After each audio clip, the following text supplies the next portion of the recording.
माँ का तिरस्कार।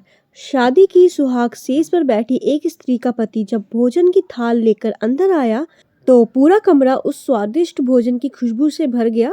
रोमांचित उस स्त्री ने अपने पति से निवेदन किया कि माँ जी को भी यहीं बुला लेते हैं तो हम तीनों साथ बैठकर भोजन करते। पति ने कहा, छोड़ो उन्हें, वो खाकर सो गई होंगी, आओ हम साथ में भोजन करते हैं। प्यार से उस स्त्री ने पुनः अपने पति से कहा कि नहीं, मैंने उन्हें खाते हुए नहीं देखा। तो पति ने जवाब दिया कि क्यों तुम जिद कर रही हो, शादी के कार्यों से थक गई होंगी इसलिए सो गई होंगी, नींद टूटेगी तो खुद भोजन कर लेंगी, तुम आओ हम प्यार से खाना खाते हैं।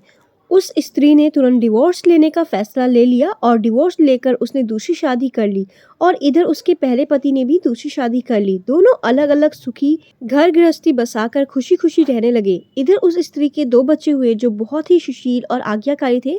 जब वह स्त्री 60 वर्ष की हुई तो वह बेटों को बोली, मैं चारों धाम की यात्रा करना चाहती हूँ ताकि तुम्हारे सुखमय जीवन के लिए प्रार्थना कर सकूं। बेटे तुरंत अपनी माँ को लेकर चारों धाम की यात्रा पर निकल गए। एक जगह तीनों माँ बेटे भोजन के लिए रुके और बेटे भोजन परोसकर माँ से खाने की विनती करने लगे। उसी समय उस स्त्री की नजर सामने एक फटेहाल, भूखे और गंदे से एक वृद्ध पुरुष पर पड़ी जो इस स्त्री के भोजन और बेटों की तरफ बहुत ही कातर नजर से देख रहा था। उस स्त्री को उस पर दया आ गई और बेटों को बोली, जाओ पहले उस वृद्ध को नहलाओ और उसे वस्त्र दो, फिर हम सब मिलकर भोजन करेंगे। बेटे जब उस वृद्ध को नहलाकर कपड़े पहनाकर उस स्त्री के सामने लाए तो वह स्त्री आश्चर्यचकित रह गई। वह वृद्ध वही था जिससे उसने शादी की सुहाग रात को ही डिवोर्स ले लिया था।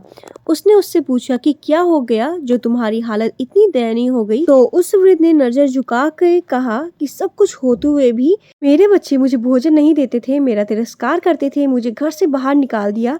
उस स्त्री ने उस वृद्ध से कहा कि इस बात का अंदाजा तो मुझे तुम्हारे साथ सुहाग रात को ही लग गया था, जब तुमने पहले अपनी बूढ़ी माँ को भोजन कराने के बजाय उस स्वादिष्ट भोजन की थाल लेकर मेरे कमरे में आ गए और मेरे बार बार कहने के बावजूद भी आपने अपनी माँ का तिरस्कार किया। उसी का फल आज आप भोग रहे हैं।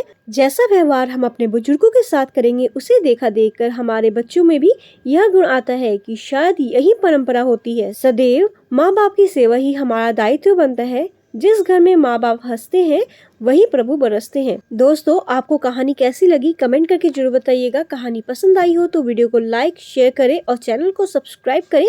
वीडियो को पूरा देखने के लिए बहुत बहुत धन्यवाद।